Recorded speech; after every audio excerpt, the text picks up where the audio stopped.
because I think we can't say it's a capitalism issue without saying that it's a classism issue as well.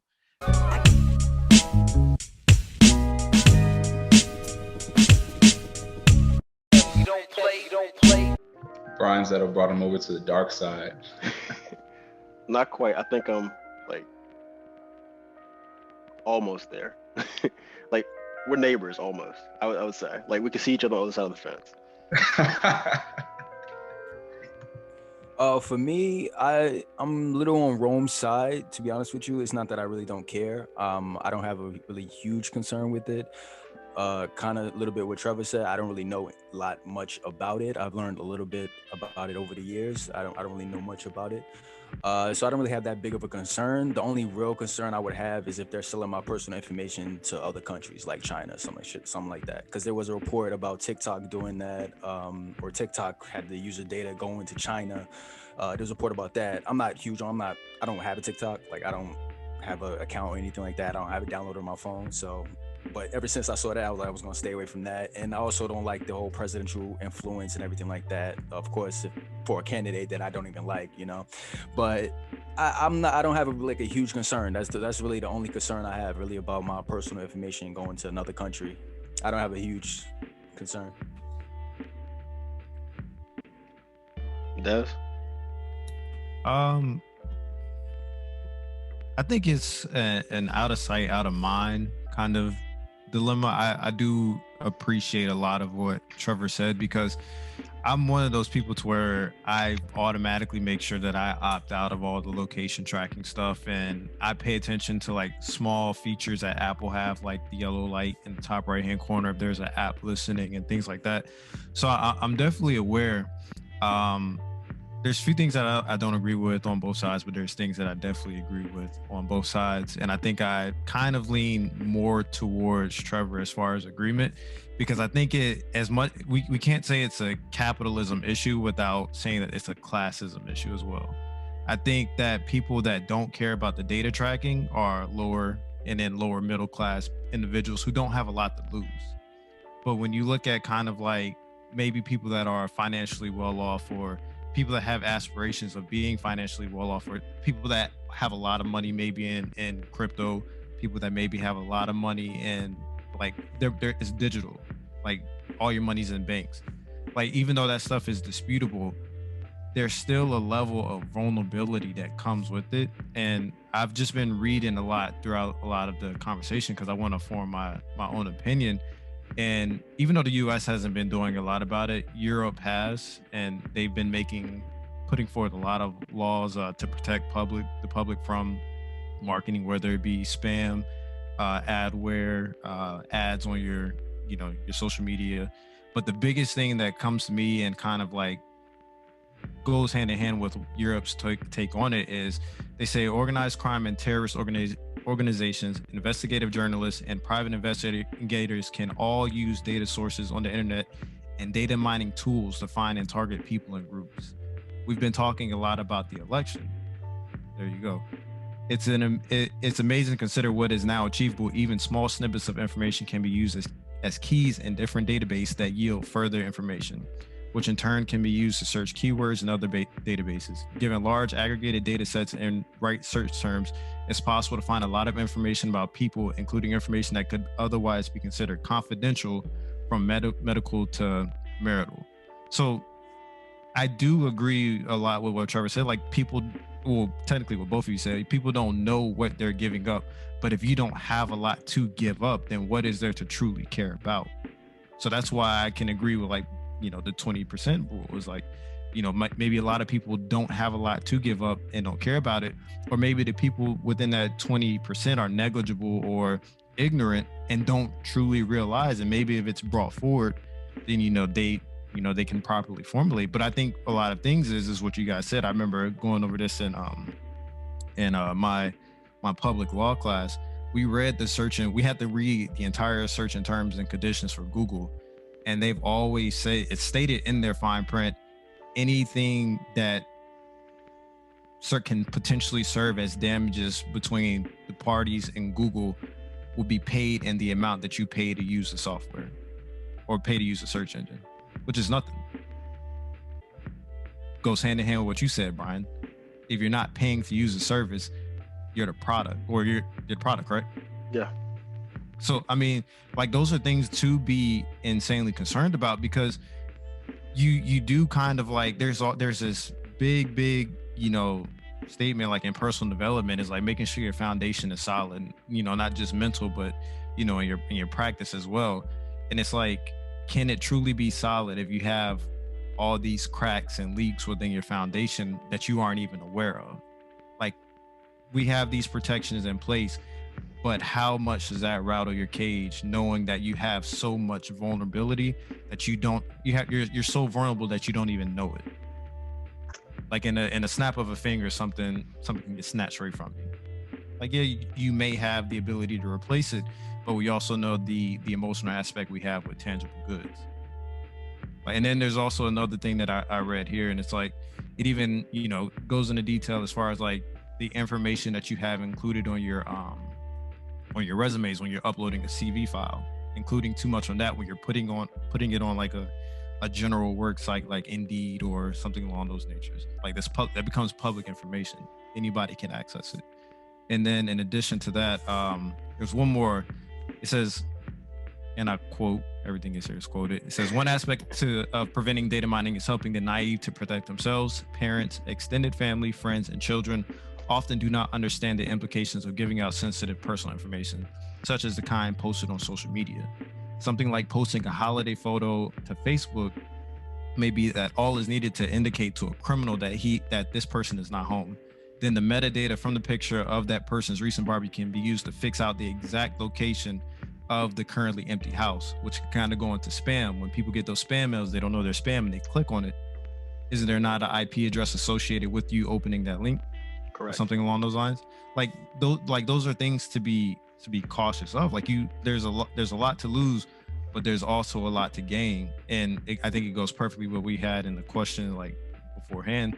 How much should you invest? Like, the 35% is a high risk, high reward percentage, but the 8 to 10% is what the modest people will invest just to, protect themselves. So, like, I'm honestly torn. Like, I wish this would have actually been a really good conversation last season when Social Dilemma came out on Netflix, because it was one of those things that I could watch with interest, like, and be totally tuned into it. But there's like a fear in the gut per se of like actually knowing what they are able to do with it, but then being able to have your own subjective opinion about it as well.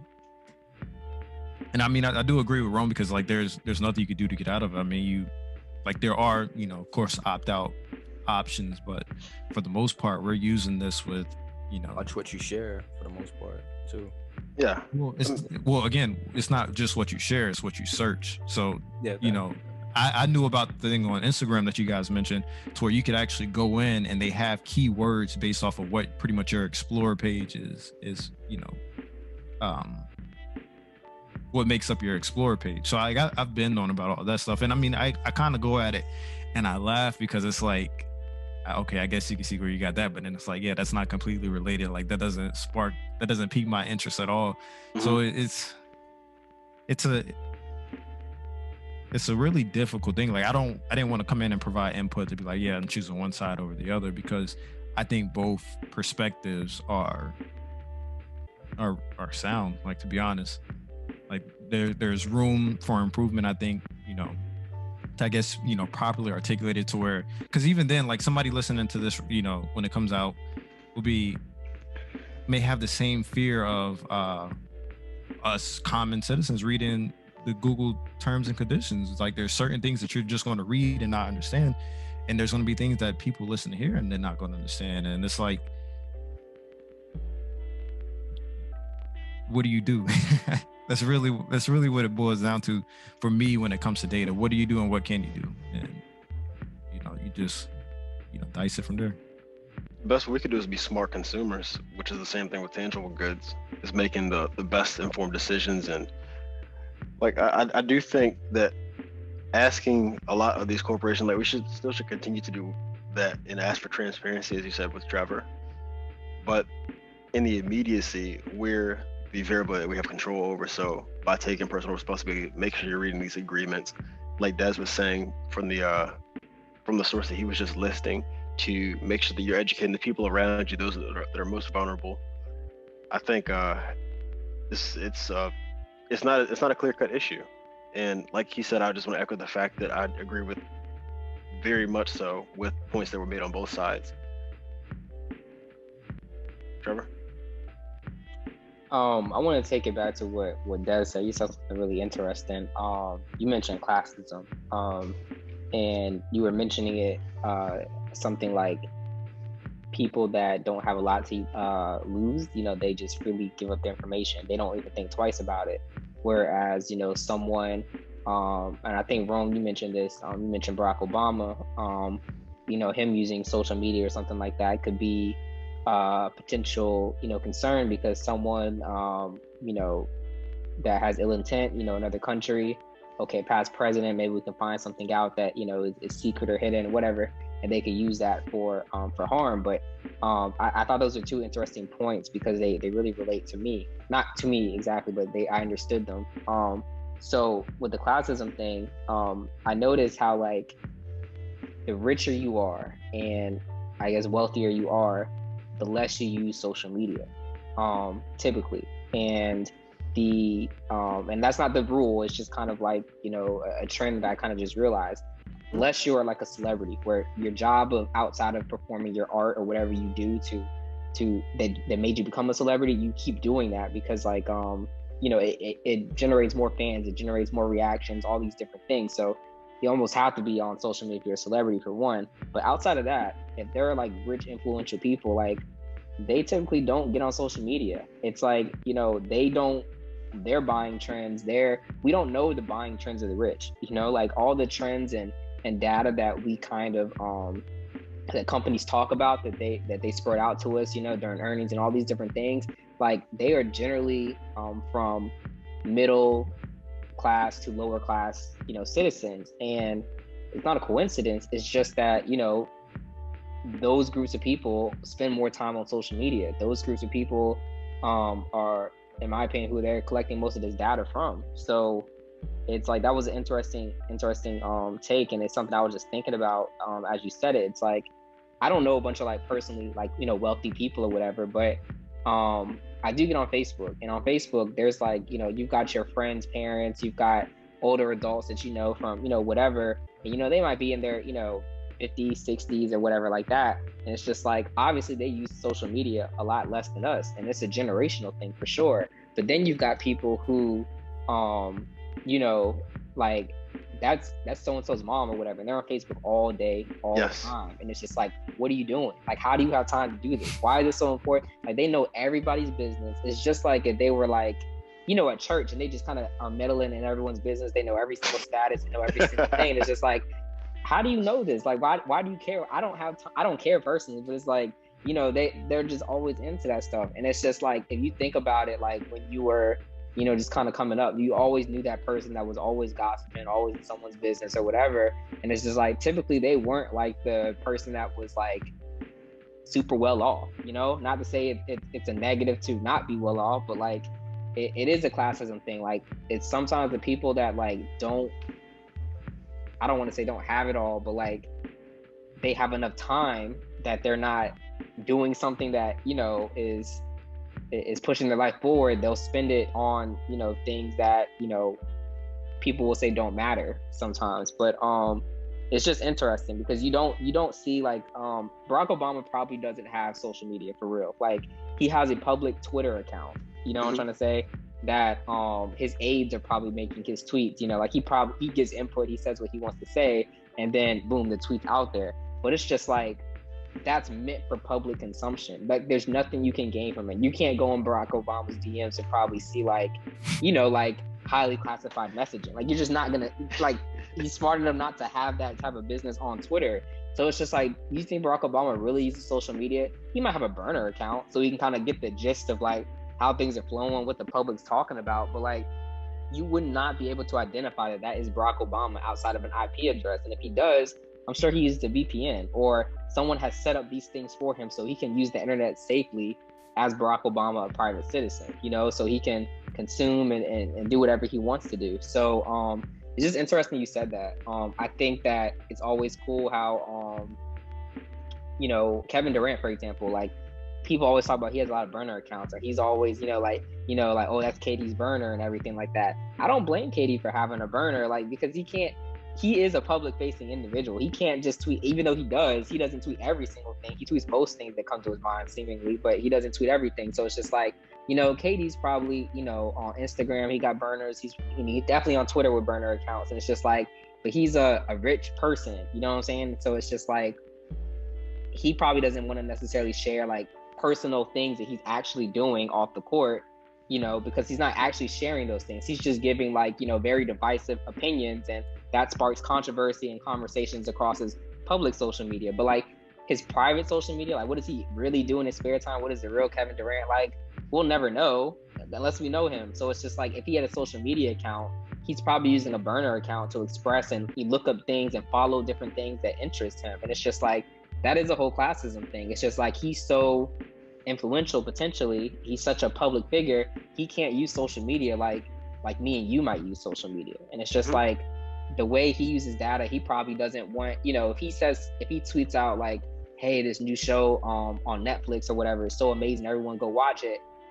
Like, he's not trying to give that away for free, like, I mean, he might really enjoy that show, but he doesn't want to put it out there that he enjoys that show, because public facing Kevin Durant's not sponsored by Netflix. Like, his agents are probably texting him like, KD, man, you can't be doing this. So KD's got to get on his burner account, and then he can interact with, I don't know, or Reddit, whatever the hell he gets on, and like tell people like, hey, I'm really into this show on Netflix, and let's talk. I don't know, like, I'm just thinking about it. Like, he just can't do that as a public facing figure, like, or he probably just doesn't. Most people don't. They just go by whatever they're sponsored by, so it's just interesting. And Des, I just thought it was cool. Maybe I'm off topic, but it was interesting how you brought up that classism thing, how the people that have less to lose are more willing to give up their data and kind of share whatever, tweets, posts, whatever. And then it's like, as you go up the ladder, you just see less and less of it. So it's just interesting. So I just wanted to say that. Go ahead, Ron. So I actually have an opposing view. I feel that although these companies are collecting majority information from like middle class, lower class people, that's because there's more of us out there. You know what I mean? Like, there's less wealthy people out there than there are people in the middle class and lower class. There's less people in the 1% than there are people, you know what I mean, that are making like $40,000 a year, like, whatever the case is. So yeah, like, that makes sense, like, why there's less data collection on those people, because there's less of those people out there. I don't think that means that they don't interact with social media. I just think that means that there's a smaller population of people that have that income. I think that they could be on social media just as much as the rest of us, you know what I mean? Like, and maybe their habits are the same as ours. At the end of the day, these people are just people. I mean, these people could just be looking at, like, like somebody who makes, $200,000 or $400,000 a year could be looking at like the same cooking stuff that your mom's looking at, you know what I mean? Like, and trying to figure out recipes to make at home. Or like, they could be looking at the same basketball stuff that you're looking at because they have the same favorite team as you, you know what I mean? And they could be looking at the same shoes that you're looking at because they're just as interested in like the same fashion as you. Like, they might just be able to afford more of it, you know what I mean? So they might get like more high-end recommendations, like, so because they can afford more of it, but that doesn't mean that they're not like shopping, you know what I mean? Like, I think if they are wealthy, I think that they'd have more time to be on social media because they have less worries, right? I feel like the less money you have, like, although your focus isn't, like, I feel like the less money you have, although you may be focused on things that like are considered, not as like life-changing or whatever the case is, or doing things that are like more aspirational or whatever. I think if you have more money and you probably have the time to do things that aren't life-changing or like are aspirational at all, you can just lounge around because you have that freedom to do it. So I feel like if you had more money, you could be on social media more often. I feel like KD having burner accounts, I mean, like he could be having a burner account to interact with women. You know what I mean? Like he might not just want to use his real account to interact with women. You know what I mean? That he could just have a burn account to do that. He could have a burn account to interact with other celebrities or to interact with like fans or whatever. I don't know, like, or to talk about his opinions or to like snoop and see other people's opinions. You know, like he could just be interested in the same stuff as we are, though. You know what I mean? Like at the end of the day, like he could just be like a regular sneakerhead that's interested in the same stuff that we're all into. You know, so I don't think that being wealthy changes like your interests dramatically to a point where you're not relatable to like anybody else. You know, like you still can have the same share some similar interests to like other people. Like your lifestyle may be different, so the types of things that are being recommended towards you, you know, may vary, but or the price point of those things may vary. But I don't think that like it'll change like everything to a point where it's not relatable anymore. You know, like at the end of the day, like they're interested in traveling like we are. They're interested in like money, cars, like, you know, having relationships like we are. They're interested in like growing their finances like we are. So like, and maybe the difference in like which those things are may like vary. Like maybe they're interested in growing their finances, you know, or traveling more so than like shopping or, you know, like whatever the case is. So maybe like they may get more recommendations for those things. But they might be getting some of the same recommendations we are. You know what I mean? Like who's to say that KD's not like getting a Backbone, you know what I mean, like recommendation because he's a gamer and he's like seeing the same ad that I'm seeing, you know? Granted, like we're in a different class as far as like how much we make. So his peer network may like, they may be like into different things that like we're not into. So they get like recommended, you know what I mean, those things. Like, but I think it's like not going to be to the point where it's not relatable at all. I think it'll just be a price point difference within those things. Des, what were you about to say?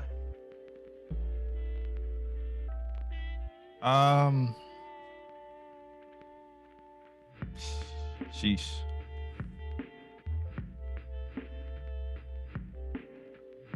Trevor's point about classism, and then before Rome's retort. Nah, I don't remember what I was gonna say. I don't think I was gonna say anything in regards to what Trevor said. Rebuttal wise, like I respect it, but I don't necessarily agree with it. Like I agree with aspects. Like I do think that there are things tailored, you know, to, you know, Kevin Durant's profile the same way, or not for Kevin Durant, any wealthy person's profile the way it is to us. But it's almost I'm saying it from, you know, kind of what Trevor's thing is that if it is being used, it's used to a far more minuscule way. And I don't necessarily agree with the whole wealth equals time, because time to, I guess, roam and you know, be on social media and things like that. Like I do agree, like wealth does equal time, like time and freedom. But I will say is, even from my mentor, because I do a lot of trading throughout the day, and the time is just not there, believe it or not. Like my dad runs a successful landscaping business. He's on social media maybe less than 5 hours a week.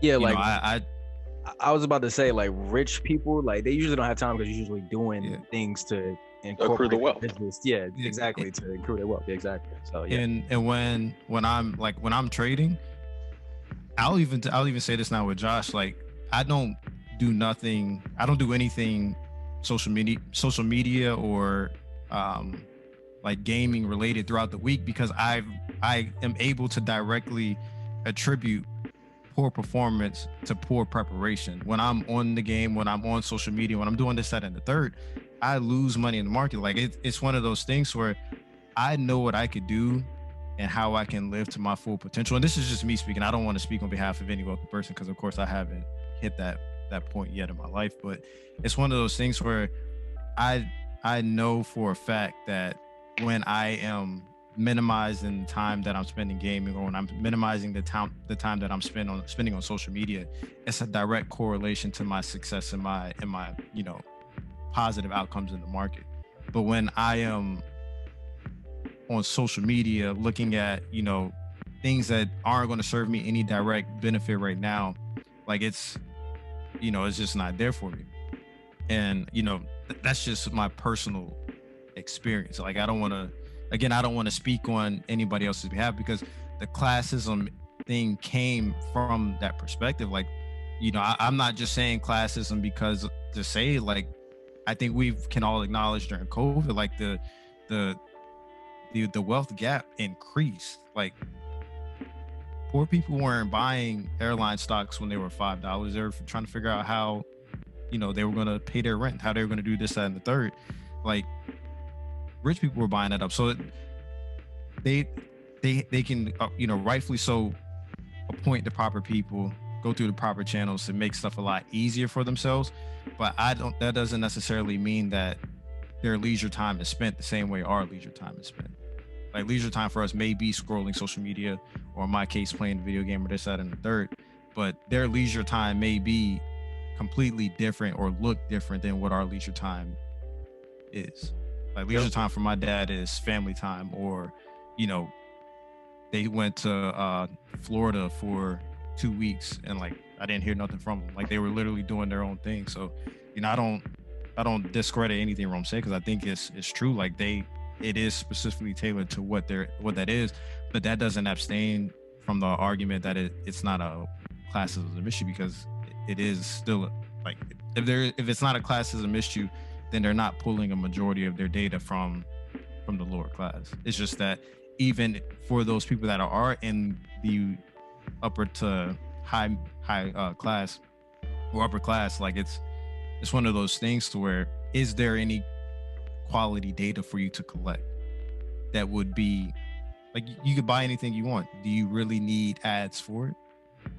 You're actually going to I don't want to say Foot Locker, but you're actually going to the store and buying it. You don't need to see the ad. Like you're more than likely getting the catalogs from Louis Vuitton. You're getting the catalogs from Hermes. You're getting the right of queue privileges for Bugatti and Lamborghini before it even gets to social media. Like you're seeing all of this stuff before the general population even sees it. What do you need social media for? What we're scrolling to see and be inspired by is things that are coming directly to you from the people that create it. And that's not to say that all wealthy people have that privilege, but it is one of those things. Like it's an acknowledgement of wealth directly correlating to right of access or ease of access. Desmond, I have a point that it kind of where I agree with you and Rome at the same time. There are certain people who their job is social media. So when I say that, like Kim Kardashian, for example, like she does a lot of things, but like her whole basis is based off of social media. Like when did we first hear about her in any aspect? I heard about her on the internet. So like, I didn't just like, she wasn't in no movie or TV show. Like I heard about her on the internet originally. So her job is social media. Whether you think that's a job or not, she's posting about the different products that she sells, herself, her body, because it all leads to you purchasing or viewing her content, making her clicks go up to do something to eventually monetize it. You know what I'm saying? So like her job is social. She's going to be on social media. But then you look at Kanye West, he has a different skill set. His skill set isn't beauty like Kim Kardashian and selling those type of products. His is artistry, music. He designs sneakers. So people always say like, when you think your favorite artist is about to drop an album, like look at their social media. And when I say look at it, there's nothing there. They aren't posting, they're not tweeting. They might delete all their posts. Something's because they've been working. So like Kanye, for example, like he never used Instagram ever, but like over the past week, he's been posting on Instagram. Why? Because he has an album dropping. He wants people to purchase that album. But like, what do you think he was doing in the meantime? Like, this dude is rich. He has, we know of some of the things he does. He makes sneakers for Adidas. Like he's making music. Like I'm sure he's spending a lot of time in the studio, just like perfecting, the music. So it's like for someone like him, it's like, it wouldn't make sense for him to be on social media because he has to sit there and he's creating something, like you don't have time to to be doing all that stuff, be all over the place. But then you got some people who, they're always on social media. Well, like, that's their job, like, they're influencers. They're trying to push a product at some point. So I think I say that to say, like, some of those people that are wealthy, they're on social media more because it's going to generate them more income, which stands to your point. That's what they're doing, in their quote unquote leisure time or whatever, they're doing things to make them money too. And that thing could be getting on social media at the same time. So I don't know. Yeah, I agree with that because you have the what is it? I forgot what they're called, but the people that like travel, like companies send them to the vacations for them to post it. What are it? Influencers, social media influencers. Yeah. Yep. Like I agree with that perspective, but there's Rome's like to be in agreement with them. Like there's a small percentage of those people as well. Like not everybody's doing that. And even with the influencer community, I would also like to present the counter argument or an additional point of consideration in the fact that they do have post schedulers. So you could, for example, go on vacation, and the first day you take all your pictures and then queue up the post content and have it disseminated across the course of the week, and the rest of the time you're not really on social media. So I think the illusion of somebody being on social media does not actually translate into their actual presence. What you just said, Bryan, I think that is what wealthy people like I'll use Kim Kardashian for another example. I think someone like her, that her family, that's exactly what they do. Like they got to take a break from some of this at some point, so I'm sure they have everything just queued up and ready to go, and then they actually spend time off, but like they've got people managing, But yeah, exactly. But even with you, like let's say I know that you may post a story on your Instagram every morning, but let's say that could be, like, unbeknownst to me, that could be the only time you're on Instagram that day. So it looks like Trevor's on Instagram every day, all the time. But all I see, like, you could be on there for 5 minutes in the morning for a coffee break and not touch it for the rest of the day. I don't know it. So I think there's a lot that we don't know in regards to people's personal media consumption habits that we feel like we do just because of what's presented to us. And I think it's just a game of perception. Yeah, but I definitely agree with what Rome says. It's like he does, like Kevin Durant's data does matter, not to be like facetious or anything, but like his data, that what he consumes, he's gonna have things tailored to him. That's just a matter of fact. But I'm just saying it from a perspective of what it takes to get there and what it takes to be consistent. More time is put into the craft and proper preparation to get where you want to be. Like if Kevin Durant went out, they're performing poorly during the Olympics right now. Their performance could be directly correlated to lack of dedication to the craft, which could be time spent elsewhere, whether it's gaming, whether it's social media, whatever it is. Like the idol, like I just want to bring everything down to the thought of familiar saying for everybody here: the idle mind is the devil's playground. Absolutely. It's potent for data poachers. Like it's, even when you're idle, easiest thing for you to do is just unlock your phone, go scroll. No matter how long you want to do it, you have the option to do it. So that's just my perspective. I just try to. How often would you say you do that? At work, like my 9 to 5, I have a bad habit of doing it. Like if I'm doing something because what I will say is, like, when I'm doing something that I'm truly not immersed in, my mind goes elsewhere. Like if I force myself to be immersed in something that I'm not passionate about, it fries my brain and I lose motivation. But when I'm doing something that I'm truly immersed in, 8 hours feels like 2 hours. Like, and I tell my manager that all the time. I'm like, when I'm at home, I have monitors set up. Like, I know I'm looking to my right, but my laptop is right in front of me. Like, I have monitors set up around me to where I'm looking at things of interest. I'm looking at Ethereum right now. I've been looking at Ethereum for a while because I have positions on it. What do I do during the day? I go down to a 5-minute chart and I literally watch how each candle prints because it's something of genuine interest. It's something that I'm passionate about. You know, that's something that I'll do when I make $2,000 in a day. That's something that I'll do when I make $25,000 in a day. Like, it's, you have to be consistent with it. And one thing that I always know is, like, when I have my most fruitful days, it's because I've been committed the entire day. But when I'm like having a terrible streak of trades, it's because I'm either on my phone or I'm like thinking more about the game. Like, there's times where I'm at work and I'm just thinking about a play I made on Call of Duty with Josh and our boy Javante. Like, shit consumes you. Social media consumes people the same way. So it's like, people that are on social media are like us. They got all the time in the world. How often would you time truly? Yeah, that is true. How often would you say you go on social media and idle scroll, Bryan? Me? Yeah. Not often as I used to, nowhere near as much as I used to. Like, throughout the course of the work week, typically I'll check my phone on the hour just in case, like text messages, phone calls I need to return, things of that nature, and maybe bullshit for like a few minutes. But for the most part, I'm locked in.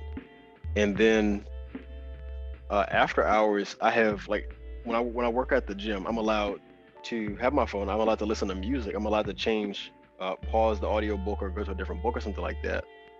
But I'm not allowed to do any kind of text messaging or searching. So just because I have my phone doesn't mean I'm accessible. So, like, if I'm at the gym for 2 hours, hour and a half, whatever, that's time where I'm not really fooling with it. Then I get home, and then, okay, that's my cool down time. So I may have to be cooking or doing things. So I really don't do as much idle scrolling. I said most of that would occur on the weekend when I have free time in between activities.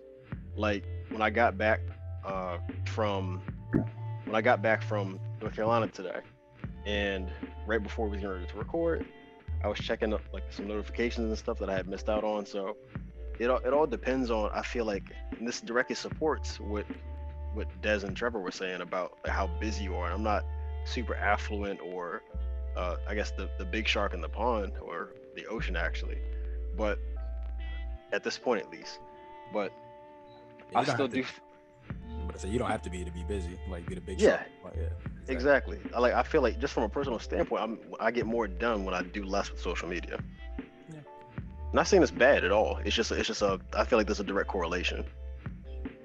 Our podcast is dependent on social media, so it's not necessarily a bad thing, but yeah, like you said. What about you, Trevor? How much idle scrolling you feel you do?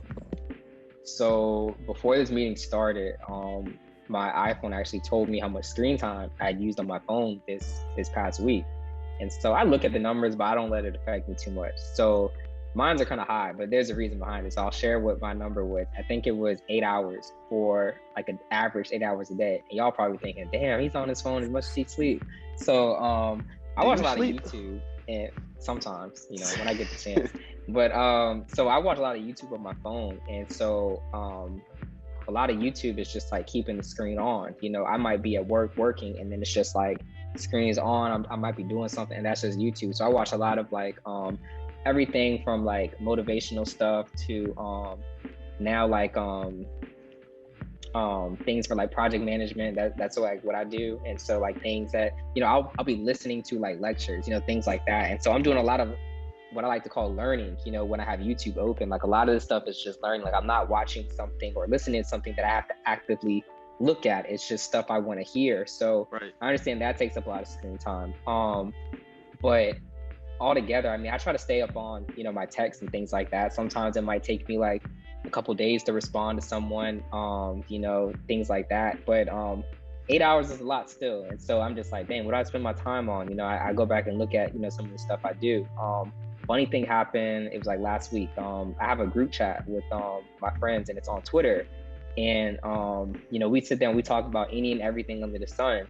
And so for 1 week, I was just so preoccupied with things, like more busy than usual. Like, normally I'll check it, react to some of their messages, like, haha, LOL, whatever, get into that conversation. And it was like a whole week where I was just like, was stomped with work. And I remember it was like a Sunday, and I got back into the chat, and like it was just one of the crazy videos they posted, and I responded to it, and it's like, dang, Trev, like I thought you were just like done with our bullshit at this point, like, you know, I thought you just decided to leave the chat without telling us or whatever. And I was just like, nah, man, it's just been like a super busy week, more than normal. And they all replied back with something like, they just like, yeah, well, Cher's trying to say he's busy out here making his dollars. He was like, y'all, fuck y'all poor. That's kind of like what they were trying to say, like, yo, this is how Cher thinking. And I'm just like, nah, man, like, it's not like that. But I had to think about, what did I do that week? And it's just like, I was just really on some, like, I got to focus on like some important things at work, some important things with like relationships, important things with, you know, friends, all these different things. And it's just like, that's what I was doing. And it's just like, I would get to the end of the day and I would start to look at stuff, try to catch up. I'm like, dang, I'm tired. I don't even want, I really don't want to do this. I'm just trying to catch up so I can be knowledgeable and informed when I talk to my friends. And it's just like, that's it. That's the only reason I want to see this stuff on social media or catch up with it. Or, hey, I like my friend's post, you know, or whatever. Like, that's what I'm trying to do. And it's just like, dude, I'm tired. Like, I don't even really want to do this. This isn't bringing me any type of joy. I'd rather listen to something on YouTube or a podcast or one of my books or something like that and go to sleep, or, you know, watch a show that I really wanted to see or something. That's what I'd rather be doing than catching up on this. So I let a week pass before I really caught up on all my friends' conversations that were mostly about bullshit, but it was just like, that's what they like to do. And sometimes I like to indulge in it. And it's like, I really sat out for a week and they're, you know, they noticed it. So it was just one of those things. But I check social media pretty much every day. Twitter the most, because Twitter is like more real time than the other ones. I hate Facebook for like data reasons, and then just like the people on like the community on Facebook versus your community on Instagram and Twitter. Facebook is like the worst, you know, because you got everybody from like your friend's mom who you only talk to like once or twice a year to like, you know, like the most annoying person you know, but you're still friends with them on Facebook for whatever reason. So I don't like Facebook, but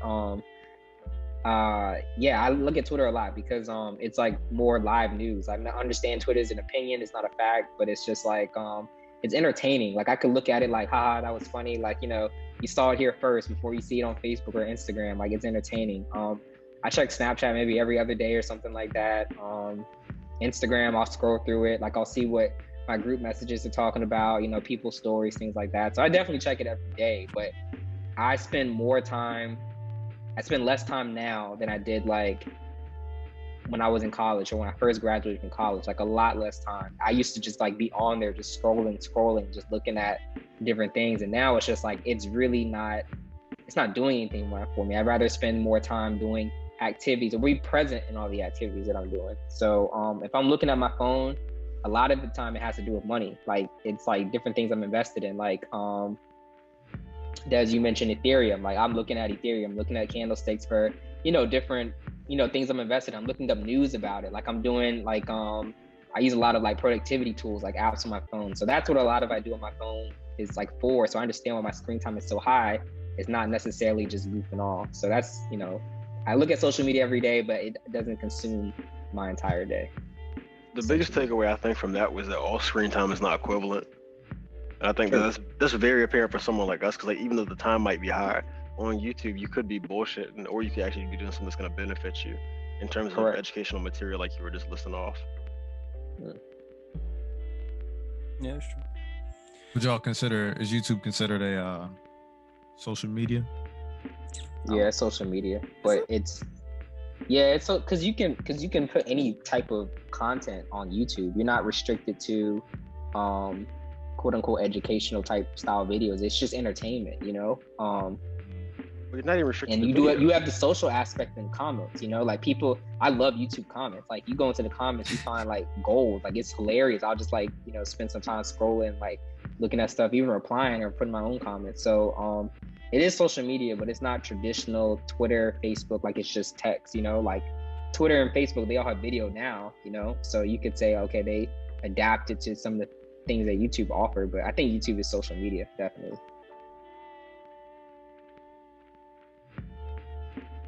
Nice. All right, anything else you guys have? No, sir. For the longest episode ever in the history of the Breakdown Show podcast. You good, Rome? You alive?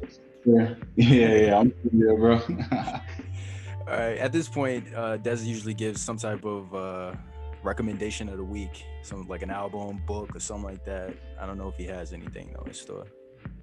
Nah, I'm not gonna lie. I was actually looking forward. I didn't want to throw Rome on the spot, but I know Rome is heavy into that space, and I wanted to see what he had because it would be a recommendation for me this time. Yeah, for sure. So have you read As a Man Thinketh? I have not.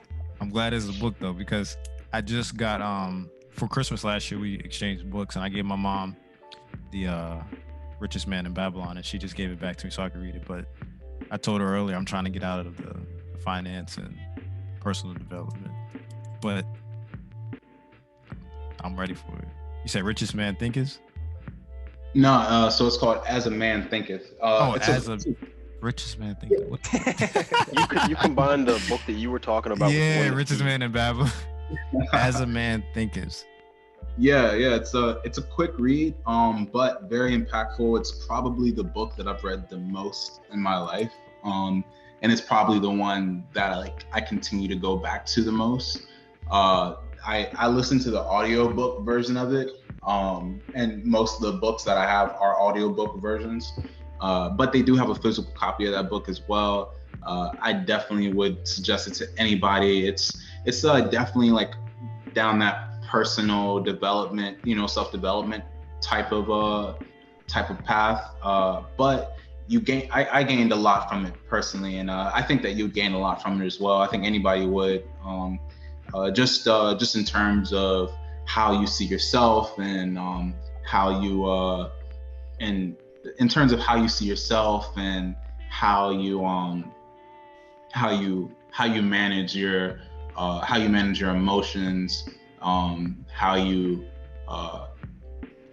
manage your own self-development, and your goals for your self-development, and those are things that are ever changing. But I noticed a growth within my own personal self-development, and how I see myself through repeatedly reading this, and going back over a couple chapters and stuff. So I would definitely suggest that for sure.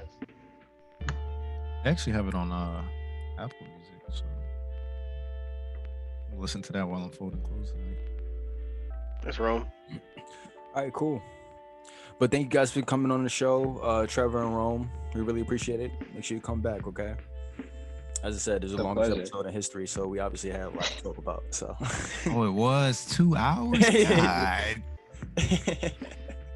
But yeah, if you guys like the discussion though, don't forget to hit the like button, and we're gonna see you guys next week. Peace. Right, thanks, guys. But while you're here, be sure to check out other great content from the Breakdown crew, including previous episodes of the podcast, Joshua vs. Movies, Joshua vs. Music, and of course, haven't forgotten about my plant lovers, Feel the Love. Just check out this begonia.